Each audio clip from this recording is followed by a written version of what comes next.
بسم اللہ الرحمن الرحیم۔ اس زخمی حشیشین کو جو سلطان صلاح الدین ایوبی پر قاتلانہ حملے میں زخمی ہوا تھا، علی بن سفیان قاہرہ لے گیا، جہاں اسے ایک الگ تھلگ مکان میں رکھا گیا۔ سلطان صلاح الدین ایوبی کے حکم کے مطابق اس کے علاج کے لیے ایک جراح مقرر کر دیا گیا۔ وہ آخر مجرم تھا، اسے جس مکان میں رکھا گیا اس کے دروازے پر ایک سنتری کھڑا رہتا تھا۔ وہ ابھی بھاگنے کے قابل نہیں تھا، کھنڈروں کی نشاندہی اسی نے کی تھی۔ فیصلہ ہوا تھا کہ یہ ٹھیک ہو جائے تو اس کی رہنمائی میں جاسوس بھیج کر کھنڈروں کے اندر کے حالات دیکھے جائیں گے۔ ہو سکتا تھا کہ یہ زخمی جھوٹ بول رہا ہو۔ علی بن سفیان نے قاہرہ آتے ہی اپنے نائب حسن بن عبداللہ اور کوتوال غیاث بلبیس سے کہہ دیا تھا کہ وہ اس علاقے میں اپنا کوئی مخبر اور جاسوس نہ بھیجیں جس کے متعلق انہیں رپورٹ ملی ہے کہ وہاں کے لوگ فوج کے خلاف ہو گئے ہیں۔ علی کو کسی بہت بڑے اور کارآمد انکشاف کی توقع تھی۔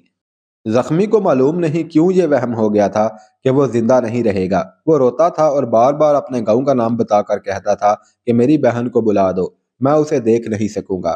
علی بن سفیان اس کی اسی کمزوری کو اس سے مزید راز اگلوانے کے لیے استعمال کر رہا تھا۔ زخمی اپنی بہن کے متعلق غیر معمولی طور پر جذباتی تھا۔ علی بن سفیان کو جب یقین ہو گیا کہ زخمی کے سینے میں اب اور کوئی بات نہیں رہ گئی تو اس نے 2 پیامبر بلا کر انہیں زخمی کا گاؤں اور علاقہ بتایا اور کہا کہ اس کی بہن کو اپنے ساتھ لے آئیں۔ یہ علاقہ مصر کے جنوب مغرب میں ہی تھا۔ پیامبر اسی وقت روانہ ہو گئے۔ سلطان صلاح الدین ایوبی محاذ پر پہنچ گیا اور شعبے کے قلعے میں چلا گیا۔ اس کے چہرے پر قاتلانہ حملے کا کوئی تاثر نہیں تھا، جیسے کچھ ہوا ہی نہیں تھا۔ اس کے محافظ دستے کا کمانڈر اور دیگر حکام جو اس کے ساتھ تھے بہت پریشان اور شرمسار تھے۔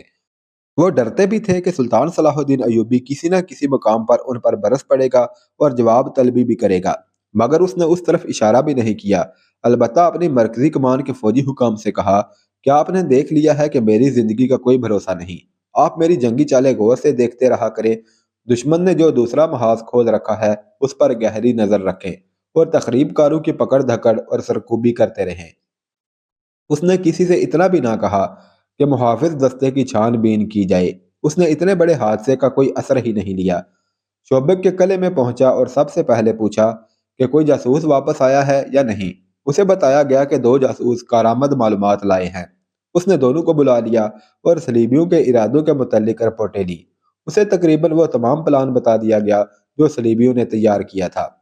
اس نے نور الدین زنگی کی بھیجی ہوئی کمک کے سالار اور مصر سے آئی ہوئی فوج کے سالار اور دونوں کے نائبین کو بلا بھیجا اور گہری سوچ میں کھو گیا۔ چوتھے روز زخمی حشیشین کی بہن آ گئی۔ اس کے ساتھ 4 آدمی تھے جس کے متعلق بتایا گیا کہ زخمی کے چچا اور تایا داد بھائی ہیں۔ بہن جوان اور پرکشش لڑکی تھی اور اپنے بھائی کے لیے بہت ہی پریشان تھی۔ زخمی اس کا اکیلا بھائی تھا، ان کے ماں باپ مر چکے تھے۔ اسے اور اس کے ساتھ آئے ہوئے 4 آدمیوں کو زخمی کے پاس لے جانے کے لیے علی بن سفیان کی اجازت کی ضرورت تھی۔ علی بن سفیان نے بہن کو اجازت دے دی اور اس کے ساتھ آئے ہوئے آدمیوں کو نہ ملنے دیا۔ انہوں نے منت سماجت کی اور کہا کہ وہ اتنی دور سے آئے ہیں، انہیں صرف اتنی اجازت دی جائے کہ زخمی کو دیکھ لیں، وہ کوئی بات نہیں کریں گے۔ علی بن سفیان نے اس طرح اجازت دی کہ خود ان کے ساتھ ہوگا اور انہیں فوراً باہر نکال دے گا۔ اس نے ایسا ہی کیا۔ اسی وقت ان سب کو زخمی کے پاس لے گیا۔ بہن نے بھائی کو دیکھا تو اس کے اوپر گر پڑی، بھائی کا منہ چومنے لگی اور زاروں کی تار رونے لگی۔ دوسرے آدمیوں کے متعلق علی بن سفیان نے زخمی سے کہا کہ ان سے ہاتھ ملا لو، یہ واپس جا رہے ہیں۔ اس نے چاروں سے ہاتھ ملایا تو علی بن سفیان نے انہیں باہر چلے جانے کو کہا اور یہ بھی کہہ دیا کہ وہ آئندہ اسے نہیں مل سکیں گے، اور وہ چلے گئے۔ بہن نے علی بن سفیان کے قدموں میں بیٹھ کر اس کے پاؤں پکڑ لیے اور رو رو کر منت کی کہ اسے بھائی کی خدمت کے لیے وہیں رہنے دیا جائے۔ علی بن سفیان ایک بہن کی ایسی جذباتی التجا کو ٹھکرا نہ سکا۔ اس نے لڑکی کی جامہ تلاشی لی اور اسے وہیں رہنے کی اجازت دے دی اور وہاں سے چلا گیا۔ بہن بھائی اکیلے رہ گئے تو بہن نے بھائی سے پوچھا کہ اس نے کیا کیا ہے۔ بھائی نے بتا دیا۔ بہن نے پوچھا کہ اس کے ساتھ کیا سلوک ہوگا۔ بھائی نے جواب دیا، سلطان ایوبی پر قاتلانہ حملے کا جرم بخشا تو نہیں جائے گا۔ اگر ان لوگوں نے مجھ پر رحم کیا تو سزائے موت نہیں دیں گے، ساری عمر کے لیے تہہ خانے کی قید میں ڈال دیں گے۔ پھر میں ساری عمر تمہیں نہیں دیکھ سکوں گی؟ بہن نے پوچھا۔ نہیں شارجہ، بھائی نے ردھیائی ہوئی آواز میں کہا، پھر میں مر بھی نہیں سکوں گا، جی بھی نہیں سکوں گا۔ وہ جگہ بڑی خوفناک ہے جہاں ہمیشہ کے لیے قید کر دیں گے۔ بہن جس کا نام شارجہ تھا بچوں کی طرح بلبلا اٹھی۔ اس نے کہا کہ میں نے تمہیں اس وقت بھی روکا تھا کہ ان لوگوں کے چکر میں نہ پڑو۔ مگر تم نے کہا کہ صلاح الدین ایوبی کا قتل جائز ہے۔ تم لالچ میں آ گئے تھے، تم نے میری بھی پرواہ نہ کی۔ میرا کیا بنے گا؟ تم نہ ہوئے تو میرا آسرا کون ہوگا؟ زخمی بھائی کا ذہن تقسیم ہو گیا تھا۔ کبھی وہ پچھتاوے کی باتیں کرتا اور کہتا کہ وہ ان لوگوں کے جھانسے میں آ گیا تھا۔ اس نے یہ بھی کہا کہ صلاح الدین ایوبی انسان نہیں، خدا کا بھیجا ہوا فرشتہ ہے۔ ہم چار ہٹے کٹے جوان مل کر بھی اتنا بھی نہ کر سکے کہ اس کے جسم پر خنجر کی نوک سے خراش ہی ڈال دیتے۔ اس پر زہر نے بھی اثر نہیں کیا۔ اس اکیلے نے 3 کو جان سے مار دیا اور مجھے موت کے منہ میں ڈال دیا۔ یہ کہنے والے جھوٹ تو نہیں کہتے تھے کہ صلاح الدین ایوبی کا ایمان اتنا مضبوط ہے کہ اسے کوئی گناہ گار قتل نہیں کر سکتا۔ بہن نے کہا، تم چاروں مسلمان تھے، اتنا بھی نہ سوچا کہ وہ بھی مسلمان ہے؟ اس نے خدا کے خلیفہ کی گدی کی توہین کی ہے۔ زخمی بھائی کا دماغ الٹی طرف چل پڑا۔ اس نے جوشیلے لہجے میں کہا، تم نہیں جانتی کہ خلیفہ العاضد خدا کے بھیجے ہوئے خلیفہ تھے، جو کوئی جو کچھ بھی تھا۔ بہن نے کہا، میں یہ جانتی ہوں کہ تم میرے بھائی ہو اور مجھ سے ہمیشہ کے لیے جدا ہو رہے ہو۔ کیا تمہارے بچنے کی کوئی صورت پیدا ہو سکتی ہے؟ شاید پیدا ہو جائے، بھائی نے جواب دیا۔ میں نے اس شرط پر انہیں سارے راز بتا دیے ہیں کہ میرا گناہ بخش دیں، مگر میرا گناہ اتنا سنگین ہے جو شاید نہ بخشا جائے۔ اس وقت زخمی کو سو جانا چاہیے تھا اور اسے اتنا زیادہ بولنا نہیں چاہیے تھا، کیونکہ پیٹ کے زخم کھل جانے کا ڈر تھا۔ مگر وہ بولتا جا رہا تھا اور بہن رو رہی تھی۔ بولتے بولتے اسے پیٹ کے زخم میں ٹیسیں محسوس ہونے لگی اور وہ بے حال ہو گیا۔ اس نے بہن سے کہا، شارجہ باہر جاؤ، کوئی آدمی ملے تو اسے کہو کہ طبیب یا جراح کو بلا دے، میں مر رہا ہوں۔ شارجہ دوڑتی باہر گئی۔ باہر سنتری کھڑا تھا۔ اس نے اسے بھائی کی حالت بتائی تو اس نے شارجہ کو اس جراح کے گھر کا بتا دیا جسے زخمی کی دیکھ بھال کے لیے مقرر کیا گیا تھا۔ اسے سختی سے حکم دیا گیا تھا کہ دن ہو یا رات زخمی کو زندہ رکھنے کی پوری کوشش کرے۔ وہ شاہی جراح تھا۔ شارجہ دوڑتی گئی۔ جراح کا گھر بالکل قریب تھا۔ شارجہ نے جراح کو بھائی کی حالت بتائی تو وہ بھاگم بھاگ آیا اور زخمی کو دیکھا۔ اس کے پیٹ کی پٹی خون سے لال ہو گئی تھی۔ جراح نے فوراً پٹی کھولی، خون بند کرنے کے لیے اس میں سفوف ڈالے اور بہت سا وقت صرف کر کے پٹی باندھ دی۔ خون بند ہو گیا۔ اس نے زخمی کو دوائی پلا دی جس کے اثر سے اسے نیند آ گئی اور وہ سو گیا۔ شارجہ اس جوان سال جراح کو حیرت اور دلچسپی سے دیکھتی رہی۔ اسے توقع نہیں تھی کہ اتنی رات گئے کوئی اس کے مجرم بھائی کو دیکھنے آ جائے گا، لیکن جراح دوڑتا آیا اور اس نے اتنے انہماک سے زخمی کی مرہم پٹی کی کہ شارجہ کو حیران کر دیا۔ زخمی کی آنکھ لگ گئی تو جراح نے آنکھیں بند کر کے اور ہاتھ اوپر اٹھا کر سرگوشی کی، زندگی اور موت تیرے ہاتھ میں ہے میرے خدا، اس بد نصیب کے حال پر کرم کر، اسے زندگی عطا کر۔ شارجہ کے آنسو نکل آئے۔ اس پر جراح کا تقدس طاری ہو گیا۔ اس نے جراح کے قریب دوزانو ہو کر اس کا ایک ہاتھ پکڑا اور چوم لیا۔ جراح کے پوچھنے پر شارجہ نے بتایا کہ وہ زخمی کی بہن ہے۔ اس نے جراح سے پوچھا، کیا آپ کے دل میں اتنا زیادہ رحم ہے کہ میرے بھائی کو آپ تکلیف میں نہیں دیکھ سکتے، یا اسے اس لیے زندہ رکھنا چاہتے ہیں یہ آپ کو راز کی ساری باتیں بتا دے؟ مجھے اس سے کوئی دلچسپی نہیں کہ اس کے پاس کوئی راز ہے یا نہیں، جراح نے کہا۔ میرا فرض ہے کہ اسے زندہ رکھوں اور اس کے زخم بالکل ٹھیک کر دوں۔ میری نگاہ میں مومن اور مجرم میں کوئی فرق نہیں۔ آپ کو شاید معلوم نہیں کہ اس کا جرم کیا ہے، شارجہ نے کہا۔ اگر معلوم ہوتا تو آپ اس کے زخم پر مرہم رکھنے کی بجائے اس میں نمک بھر دیتے۔ مجھے معلوم ہے، جراح نے جواب دیا، لیکن میں اسے زندہ رکھنے کی پوری کوشش کروں گا۔ شارجہ اتنی متاثر ہوئی کہ اس نے جراح کے ساتھ اپنی باتیں شروع کر دی۔ اسے بتایا کہ اس کے ماں باپ بچپن میں مر گئے تھے۔ اس وقت اس کا بھائی 10، 11، 12 سال کا تھا۔ اس نے شارجہ کو پالا پوسا اور جوان کیا۔ اگر اس کا بھائی نہ ہوتا تو کوئی نہ کوئی اسے اغوا کر کے لے جاتا۔ بھائی نے زندگی بہن کے لیے وقف کر دی تھی۔ جراح انہماک سے اس کی باتیں سنتا رہا اور اسے اس خیال سے باہر صحن میں لے گیا کہ زخمی کی آنکھ نہ کھل جائے۔ جراح ایسے انداز سے شارجہ کی باتیں سن رہا تھا جیسے وہ رات یہیں گزارے گا۔ مگر وہ جانے لگا تو شارجہ نے اس کا ہاتھ پکڑ کر کہا، آپ چلے جائیں گے تو مجھے ڈر آئے گا۔ جراح نے اسے بتایا کہ وہ اسے اپنے ساتھ نہیں لے جا سکتا اور اس کے ساتھ بھی نہیں رہ سکتا۔ جراح گھر میں اکیلا تھا۔ وہ شارجہ کی خاطر کچھ دیر اور رک گیا اور رات کے پچھلے پہر گیا۔ دوسرے دن کا سورج ابھی طلوع نہیں ہوا تھا کہ وہ زخمی کو دیکھنے آ گیا۔ اس نے رات والے انہماک سے اس کی مرہم پٹی کی، زخمی کو دودھ پلایا اور ایسا کھانا دیا جو شارجہ نے کبھی خواب میں بھی نہیں دیکھا تھا۔ اس دوران علی بن سفیان آیا۔ وہ زخمی کی حالت دیکھ کر چلا گیا، لیکن جراح نہ گیا۔ وہ شارجہ کے ساتھ باتیں کرتا رہا اور اس کی باتیں سنتا رہا۔ اس روز شام تک وہ 3 بار زخمی کو دیکھنے آیا، حالانکہ وہ صرف دوپہر کو آیا کرتا تھا۔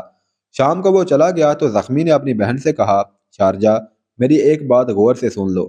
میری زندگی اس جراح کے ہاتھ میں ہے، لیکن میں دیکھ رہا ہوں کہ تمہیں دیکھ کر یہ میرا علاج پہلے سے زیادہ اچھے طریقے سے کرنے لگا ہے۔ میں موت قبول کر لوں گا، مگر اسے اتنی زیادہ قیمت نہیں دوں گا جو اس نے دل میں رکھ لی ہے۔ مجھے شک نہیں، یقین ہے کہ یہ مجھے زندہ رکھنے کے لیے تمہاری عزت کا نذرانہ لینا چاہتا ہے۔ میں تو اسے فرشتہ سمجھتی ہوں، شارجہ نے کہا۔ اس نے ابھی تک کوئی ایسا اشارہ بھی نہیں کیا اور میں بچی بھی تو نہیں، لیکن میں اسے ایسا سمجھتی نہیں۔ شارجہ کا انداز ایسا تھا جس نے بھائی کو شک میں ڈال دیا کہ وہ جراح میں دلچسپی لیتی ہے۔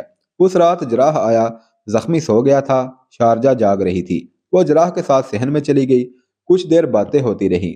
جراح نے اسے کہا کہ اس کا بھائی دوائی کے اثر سے اتنی گہری نیند سو گیا ہے کہ صبح تک اس کی آنکھ شاید نہیں کھلے گی۔ آؤ میرے گھر چلو۔ شارجہ کچھ جھجکی، لیکن جراح کی پیشکش ٹھکرا نہ سکی اور اس کے ساتھ چلی گئی۔ یہ خوبرو جوان سال اور حلیم طبع جراح اکیلا رہتا تھا۔ شارجہ بالغ دماغ لڑکی تھی، اسے توقع تھی کہ آج رات یہ آدمی اس کے سامنے بے نقاب ہو جائے گا، مگر ایسا نہ ہوا۔ وہ اس کے ساتھ ہمدرد دوستوں کی طرح باتیں کرتا رہا۔ لڑکی کو اس کے اتنے مشفقانہ سلوک نے پریشان کر دیا۔ اس نے بے اختیار اس سے پوچھا کہ میں صحرا کے دور دراز علاقے کی غریب سی لڑکی ہوں اور ایک ایسے مجرم کی بہن ہوں جس نے مصر کے بادشاہ پر قاتلانہ حملہ کیا ہے۔ اس کے باوجود آپ میرے ساتھ ایسا سلوک کیوں کر رہے ہیں جس کی میں حقدار نہیں ہوں؟ جراح نے مسکراہٹ کے سوا کوئی جواب نہ دیا۔ لڑکی نے صاف کہہ دیا کہ مجھ میں اس خوبی کے سوا اور کچھ بھی نہیں کہ میں جوان لڑکی ہوں اور شاید میری شکل و صورت بھی اچھی ہے۔ تم میں ایک خوبی اور بھی ہے جس کا تمہیں علم نہیں، جراح نے کہا۔ تمہاری عمر اور تمہاری ہی شکل و صورت کی میری ایک بہن تھی۔ جس طرح تم بہن بھائی اکیلے ہو، اسی طرح میں اور میری بہن اکیلے رہ گئے تھے۔ میں نے تمہارے بھائی کی طرح اپنی بہن کو پالا پوسا اور اپنی زندگی اور ساری خوشیاں اس کے لیے وقف کر دی تھی۔ وہ بیمار ہوئی اور میرے ہاتھوں میں مر گئی۔ میں اکیلا رہ گیا۔ تمہیں دیکھا تو شک ہوا کہ جیسے میری بہن مجھے مل گئی ہے۔ اگر تم اپنے آپ کو جوان اور خوبصورت لڑکی سمجھتی ہو اور میری نیت پر شک ہے، تو اس کا یہی علاج ہے کہ میں تم میں ایسی دلچسپی کا اظہار نہیں کروں گا جو اب تک کیا ہے۔ تمہارے بھائی میں پوری دلچسپی لیتا رہوں گا۔ اسے ٹھیک کرنا میرا فرض ہے۔ شارجہ رات دیر سے وہاں سے واپس آئی۔ جراح اس کے ساتھ تھا۔ لڑکی کے شکوک رفع ہو چکے تھے۔ دوسرے دن جراح زخمی کو دیکھنے آیا۔ اس نے شارجہ کے ساتھ کوئی بات نہ کی۔ وہ جانے لگا تو شارجہ نے باہر جا کر اسے روک لیا۔ وہ رو رہی تھی۔ اسے ڈر تھا کہ جراح اسے ناراض ہو کر چلا گیا ہے۔ جراح نے اسے بتایا کہ وہ ناراض نہیں، لیکن وہ اسے کسی اور شک میں نہیں ڈالنا چاہتا۔ رات کو جب زخمی سو گیا تو شارجہ وہاں سے نکل گئی اور جراح کے گھر چلی گئی۔ یہ اس کی بےتابی تھی جس پر وہ قابو نہ پا سکی۔ وہ بہت دیر تک جراح کے پاس رہی۔ اس کے ذہن میں کچھ گانٹھیں پڑی ہوئی تھیں جنہیں وہ کھولنا چاہتی تھی۔ اس نے جراح سے پوچھا، کیا خلیفہ خدا کے بھیجے ہوئے ہوتے ہیں؟ خلیفہ انسان ہوتا ہے، جراح نے جواب دیا۔ خدا کے بھیجے ہوئے نبی اور پیغمبر تھے۔ یہ سلسلہ رسول اکرم صلی اللہ علیہ وسلم پر ختم ہو گیا ہے۔ صلاح الدین ایوبی خدا کا بھیجا ہوا ہے؟ لڑکی نے پوچھا۔ نہیں، جراح نے جواب دیا، وہ بھی انسان ہے، لیکن عام انسانوں سے اس کا رتبہ بلند ہے، کیونکہ وہ خدا اور خدا کے بھیجے ہوئے آخری رسول صلی اللہ علیہ وسلم کے عظیم پیغام کو دنیا کے گوشے گوشے میں پہنچانا چاہتا ہے۔ ایسے اور بہت سے سوال تھے جو شارجہ نے پوچھے اور جراح نے اس کے شکوک رفع کیے۔ اس نے کہا، پھر میرا بھائی بہت بڑا گناہ گار ہے۔ اگر اسے کوئی یہ باتیں بتا دیتا جو آپ نے مجھے بتائی ہیں تو وہ اس گناہ سے بچا رہتا۔ اب تو اس کی جان بخشی نہیں ہوگی۔ ہو جائے گی، جراح نے اسے بتایا۔ اگر صلاح الدین ایوبی نے کہہ دیا ہے کہ اسے زندہ رکھنے کی کوشش کرو تو اس کا مطلب یہ ہے کہ اسے سزا نہیں دی جائے گی۔ اسے چاہیے کہ گناہوں سے توبہ کر لے۔ مجھے پورا یقین ہے کہ اسے کوئی سزا نہیں دی جائے گی۔ میں ساری عمر صلاح الدین ایوبی کی اور آپ کی خدمت میں گزار دوں گی، شارجہ نے روتے ہوئے کہا، اور میرا بھائی آپ سب کا غلام رہے گا۔ وہ جذباتی ہو گئی۔ اس نے جراح کے ہاتھ پکڑ کر کہا، آپ مجھ سے جو قیمت وصول کرنا چاہیں میں دوں گی۔ آپ مجھے اپنی لونڈی بنا لیں، اس کے عوض میرے بھائی کو ٹھیک کر دیں اور اسے سزا سے بچا لیں۔ قیمت اللہ سے وصول کی جاتی ہے۔ جراح نے اس کے سر پر ہاتھ رکھ کر کہا، بھائی کے گناہ کی سزا بہن کو نہیں دی جائے گی اور بھائی کی صحت کی قیمت بہن سے وصول نہیں کی جائے گی۔ سب کا پاسبان اللہ ہے۔ اس کی ذات باری نے مجھے تمہاری عصمت کی پاسبانی اور تمہارے بھائی کی صحت یابی کی ذمہ داری سونپی ہے۔ دعا کرو کہ میں اس امانت میں خیانت نہ کروں۔ بہن کی دعا عرش کو بھی ہلا دیا کرتی ہے۔ دعا کرو اس خدا کی عظمت کو یاد رکھو جس کے خلاف تمہیں گمراہ کیا جا رہا ہے۔ جراح نے اس لڑکی پر طلسم طاری کر دیا۔ ایک تو باتیں ہی ایسی تھی جو جراح نے اسے بتائی تھی۔ تاثر تو جراح کے سلوک نے پیدا کیا تھا۔ جراح کے متعلق اسے کچھ اور ہی شک ہو گیا تھا، لیکن وہ کچھ اور نکلا۔ اسے جیسے احساس ہی نہیں تھا کہ ایسی تنہائی میں اور رات کے وقت اتنی حسین اور جوان لڑکی اس کے رحم و کرم پر ہے۔ رات آدھی گزر گئی تھی۔ جراح نے اسے کہا، اٹھو، تمہیں وہاں تک چھوڑ آؤں اور تمہارے بھائی کو بھی دیکھ آؤں۔ دونوں گھر سے نکلے اور آہستہ آہستہ چل پڑے۔ رات تاریک تھی۔ وہ دونوں مکان کے پچھواڑوں کے درمیان سے گزر رہے تھے۔ یہ چھوٹی سی ایک گلی تھی جس میں سے گزرتے ہی وہ مکان آ جاتا تھا جہاں زخمی حشیشین قید میں پڑا تھا اور اس کے دروازے پر سنتری کھڑا رہتا تھا۔ وہ دونوں اس گلی میں داخل ہوئے ہی تھے کہ پیچھے سے دونوں کو مضبوط بازوؤں میں جکڑ دیا گیا۔ دونوں کے منہ کپڑوں میں بند گئے، ان کی آواز بھی نہ نکل سکی۔ جراح جسمانی لحاظ سے کمزور نہیں تھا، مگر وہ بے خبری میں جکڑا گیا تھا۔ حملہ آور 4-5 معلوم ہوتے تھے۔ انہوں نے دونوں کو اٹھا لیا اور تاریکی میں غائب ہو گئے۔ کچھ دور گھوڑے کھڑے تھے۔ جراح کے ہاتھ پاؤں رسیوں سے باندھ دیے گئے اور اسے گھوڑے پر ڈال کر ایک آدمی گھوڑے پر سوار ہو گیا۔ اسے کسی کی آواز سنائی دی جو شارجہ سے مخاطب تھی کہ شور نہ کرنا شارجہ، تمہارا کام ہو گیا ہے، گھوڑے پر سوار ہو جاؤ، یہ تمہارے لیے لائے ہیں۔ شارجہ کے منہ سے کپڑا اتار دیا گیا تھا۔ جراح کو اس کی آواز سنائی دی کہ اسے چھوڑ دو، اس کا کوئی قصور نہیں، یہ بہت اچھا آدمی ہے، اس کی تو ہمیں ضرورت ہے، کسی نے کہا۔ شارجہ، کسی نے حکم کے لہجے میں کہا، خاموشی سے اپنے گھوڑے پر سوار ہو جاؤ۔ اوہ، شارجہ کی آواز سنائی دی، یہ تم ہو؟ سوار ہو جاؤ، کسی نے پھر حکم دیا۔ وقت ضائع نہ کرو، اور گھوڑے سار پٹ دوڑ پڑے۔ ذرا سی دیر میں قاہرہ سے نکل گئے۔ شارجہ نہایت اچھی سوار تھی۔ صبح سنتری بدلنے کا وقت ہوا۔ نیا سنتری آیا تو رات والا سنتری وہاں نہیں تھا۔ اس نے اندر جا کے دیکھا تو وہاں زخمی سویا ہوا تھا۔ اس کے اوپر کمبل پڑا ہوا تھا، اس کا منہ بھی ڈھکا ہوا تھا۔ نیا سنتری باہر والے دروازے پر جا کر کھڑا ہو گیا۔ اسے معلوم تھا کہ ابھی جراح زخمی کو دیکھنے آئے گا اور علی بن سفیان بھی آئے گا۔ اسے یہ بھی معلوم تھا کہ زخمی کی بہن زخمی کے ساتھ رہتی ہے اور اس کے سوا اندر جانے کی کسی کو اجازت نہیں، مگر بہن بھی اسے کہیں نظر نہیں آئی تھی۔ سورج طلوع ہوا تو علی بن سفیان آیا۔ اس نے سنتری سے پوچھا کہ جراح آ چکا ہے یا زخمی کو دیکھ کر چلا گیا ہے؟ سنتری نے اسے بتایا کہ جراح نہیں آیا، پہلا سنتری یہاں نہیں تھا اور اندر زخمی کی بہن بھی نہیں ہے۔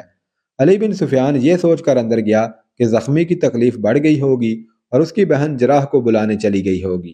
علی بن سفیان کے لیے ہی نہیں، یہ زخمی سلطنت اسلامیہ کے لیے مصر جتنا قیمتی تھا۔ اس کے صحت یاب ہونے کا انتظار تھا اور ایک بڑی خطرناک سازش کے بے نقاب ہونے کی توقع تھی۔ وہ تیزی سے اندر گیا۔ زخمی کے سر سے پاؤں تک کمبل پڑا تھا۔ علی بن سفیان کو تازہ خون کی بو محسوس ہوئی۔ اس نے زخمی کے منہ سے کمبل ہٹایا تو یوں بدک کر پیچھے ہٹ گیا جیسے وہ زخمی نہیں، اژدہا تھا۔ اس نے وہیں سے باہر کھڑے سنتری کو آواز دی۔ سنتری دوڑتا ہوا اندر گیا۔ علی بن سفیان نے اسے زخمی کا چہرہ دکھاتے ہوئے پوچھا، یہ رات والا سنتری تو نہیں؟ نئے سنتری نے چہرہ دیکھ کر حیرت اور گھبراہٹ سے بوجھل آواز میں کہا، یہی تھا۔ یہ اس بستر میں کیوں سویا ہوا ہے حضور؟ زخمی کہاں ہے؟ یہ سویا ہوا نہیں، علی بن سفیان نے اسے کہا، مرا ہوا ہے۔ اس نے کمبل اٹھا کر پرے پھینک دیا۔ بستر خون سے لال تھا۔ وہ زخمی حشیشین نہیں بلکہ رات والے سنتری کی لاش تھی۔ علی بن سفیان نے دیکھا لاش کے دل کے قریب خنجر کے 2 زخم تھے۔ زخمی حشیشین غائب تھا۔